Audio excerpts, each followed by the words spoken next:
Chapter 2. Severus Snape was quite surprised when he received an owl delivering a wand box from Ollivander. He knew he hadn't been in there in years, and his wand was working just fine. Upon opening his package, the man's rage skyrocketed. It took an awful lot of effort not to yell out Potter and curse that cheeky brat. He wouldn't admit to liking the boy, never, but after all their private tutoring sessions, he had respected him. In truth, Harry was already more proficient at the dark arts than Severus was. It made no sense to the potions master, as his disposition should have prevented him from being able to master so many aspects of them. But of course, the little punk would be able to overcome all the previous rules about a wizard's skill or potential. But now he was beginning to regret the deal he made the day after the Dark Lord's defeat. He was sick and tired of playing the role of the evil Slytherin head of house, and he wanted to retire from spying. It had seemed like too good an offer at the time. He should have known better. Harry offered to manipulate and essentially remove the dark mark in exchange for a friendly truce of sorts. Honestly, Severus had thought Harry wouldn't be able to do anything to the dark mark anyway, but given the lack of the Dark Lord, who should have been the only one able to do anything to it, Severus figured it wouldn't hurt. He knew if anyone would be able to, it would be the little insufferable brat whose scar connection offered the potential that no one else would have. Cheeky brat had said, "Here's the deal. If I can either remove the mark or manipulate it enough to seem that way, then all I ask is that you treat me good-naturedly and as a friend. That means I can prank you, and you can appreciate the pranks for what they are. And of course you can prank me right back even worse if you wish." Severus responded with a smirk.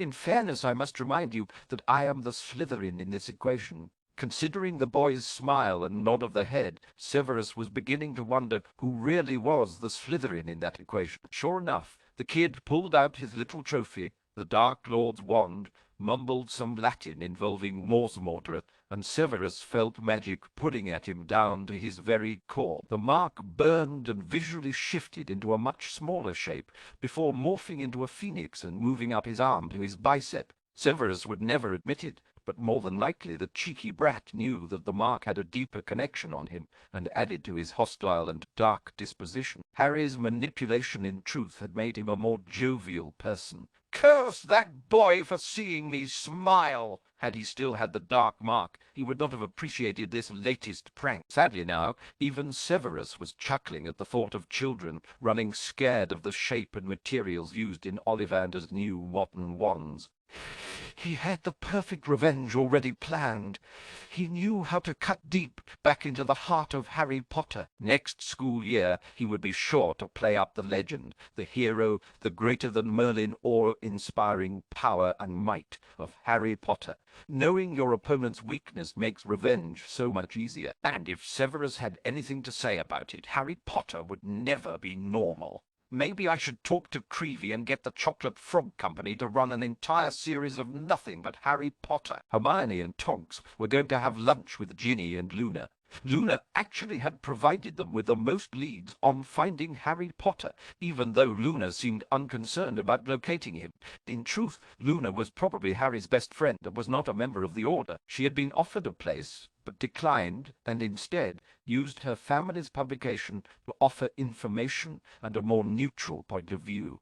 The fact that the Quibbler wasn't exactly the most respected of papers never bothered her in the slightest. Actually, nothing seemed to really bother her, ever come to think of it. Not only that, this Saturday was the day the Quibbler's weekly publication came out. Just before leaving to meet with Ginny and Luna, Tonks and Hermione decided to read up on the latest sightings in the Quibbler. The Quibbler Presents. This week in Harry Potter. Harry Potter the Sherpa. By Evan Silly Photo by Peter Jones, billionaire tycoon Malcolm Watchawiggy completed his quest and goal to reach the summit of Mount Everest. He managed to make the ascent and then descent without any casualties. 2 experienced climbers and 1 Sherpa were the extent of his entire crew. The photo on the right is after they managed to make it safely back down the mountain. You can clearly see the lightning bolt scar on the head of the unnamed and overloaded Sherpa. His identity was not confirmed, as apparently Sherpas get no respect, but the photograph should give the witches and wizards of Britain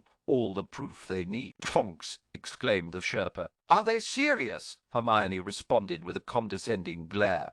Tonks thought about it and agreed. Okay, never mind. I would never believe this one, although the existence of the scar actually needs some credence to it, Hermione responded. Tonks, Harry has been lots of places without his scar. You know Polyjuice can overcome it. Tonks responded, yeah, but... She was visibly struggling to get out the words she wanted to say. Oh, forget it, stupid oaf, Hermione smirked at her. Are you trying to tell me Harry's a metamorph magus? Tonks gulped and responded. Oh, Hermione started laughing. Forget it. That was too funny anyway. At least now I know an easy way to keep you quiet. Tonks felt obliged to smack Hermione upside the head. And I suppose you cannot talk about his secret superbook worm powers, Tonks said, before sticking her tongue out at the young woman. Let's get to lunch. The pair arrived to find Luna and Ginny already deep in discussion. Ginny exclaimed, Oh my goodness! You really got one! And have it as a pet! Luna smiled a bit less dreamily than usual and nodded eagerly.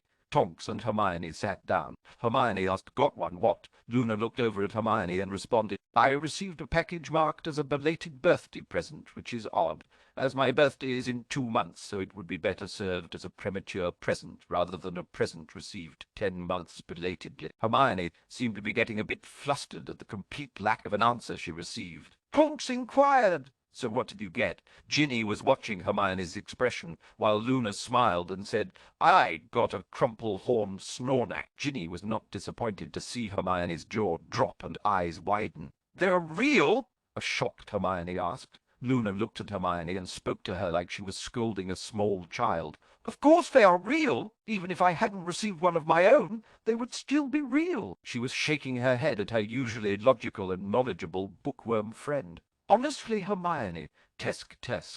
Hermione was feeling a bit humbled and was beginning to wonder if she needed to change her opinion of her somewhat spacey friend. I'm just happy the fairy godmother remembered my 10 months belated birthday. No, Hermione didn't feel the need to alter her opinion of Luna too much.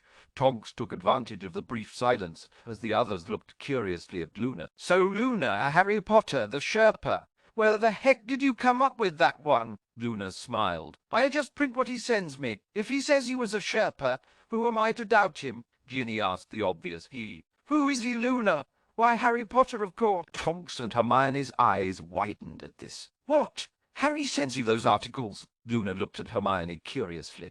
Of course he does. Who else would write this week in Harry Potter? Luna had thought this the most obvious thing in the world. But today's was written by Evan Silly. Luna's eyes popped out a bit. I don't think I was supposed to tell you that. Oops! Ginny looked at Luna. What is with you, Luna? You're usually so good at keeping secrets. Luna blushed a bit. Sorry, I'm a bit off today. The Snorlax food delivery guy came by this morning, and he was really cute, so we had wild monkey sex. Tonks started snickering. There's a Snorlax food delivery service. What was the guy's name? Harry. All 3 of the other girls immediately snapped to attention at this. Harry? Are you sure it was Harry? What was his last name? Well, he said his name was Harry, but I didn't ask his last name. I mean, was it Harry? I think that's kind of a personal question, but if you must know, I'll answer after we're done eating. Ginny and Hermione both made faces of disgust. Tonks was just getting frustrated. Harry Potter! Was it Harry Potter? Luna pursed her lips thoughtfully. Dunno. Like I said, I never asked his last name. The 3 girls just fell into silence watching Luna enjoy her salad. Ginny broke the silence, getting back to what they were talking about before any mentions of wild monkey sex. So Harry has been sending you articles every week? Luna nodded. And pictures.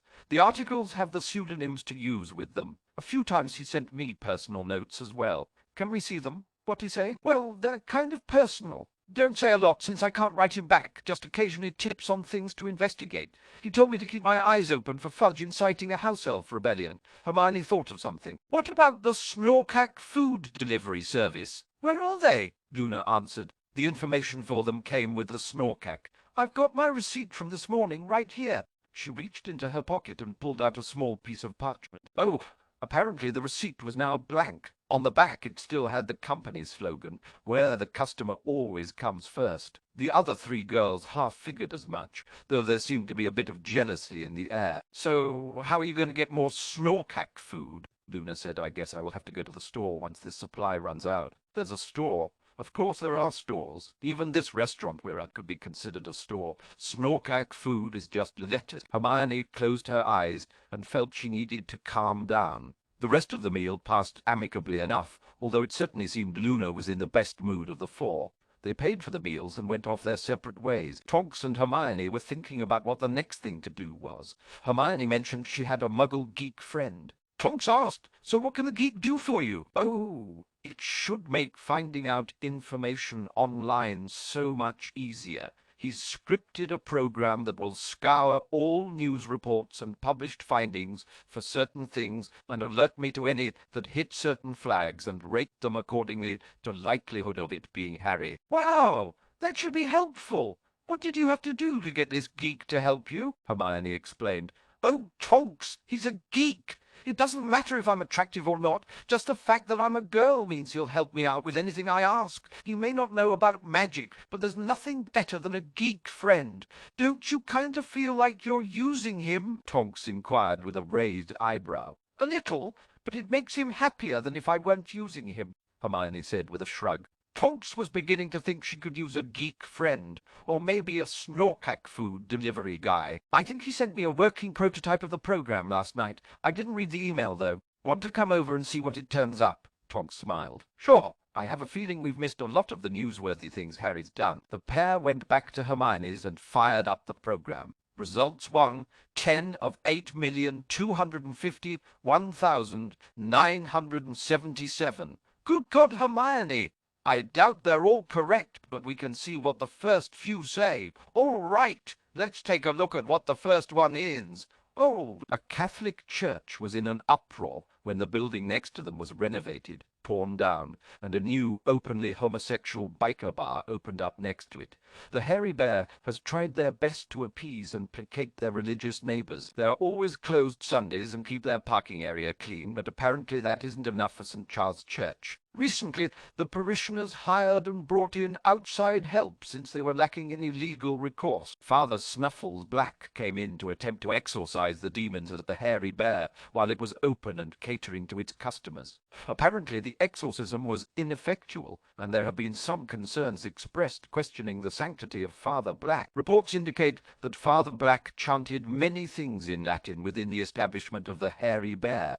It is not clear exactly what happened, but apparently the karaoke machine was affected by the chanting and turned on inexplicably. The church officially discharged the exorcist when he was on stage singing It's Raining Men, rather than exorcising any demons. "Oh dear, Harry," Hermione said, while Tonks was just laughing her head off. Tonks, in between laughs, managed to get out. "Padfoot would be so proud." Hermione went back to the search and looked through a few more results. One immediately caught her eye. "Who paid the Pied Piper? A scene disrupted traffic through Lower Manhattan yesterday in New York City. An older Scottish woman who was identified as Minerva McGonagall came walking calmly out of a large sewer grate. She was playing a flute, and following behind her, filling the streets, was reportedly thousands of sewer rats.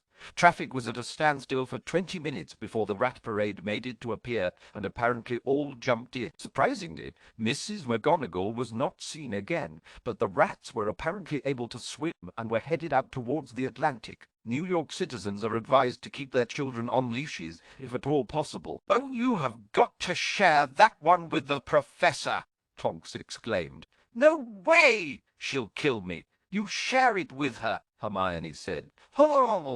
Tonks was musing. Maybe we should anonymously inform Snape of this and let him. "Oh, that's just evil." "All right, that works." They went back to the searches and found it hard to imagine there were this many things that sounded like they could all be arguably Harry. If you believed it, Harry went over Niagara Falls in a barrel, glided off the Eiffel Tower, rode a rampaging bull through the streets of Pamplona, and perhaps swam naked with some sea lions in the San Francisco Bay. Tonks was giggling. "I want to find him just to do something now." Hermione was smiling and shaking her head. "He missed out on a lot growing up, but goodness, he is quickly making up for that."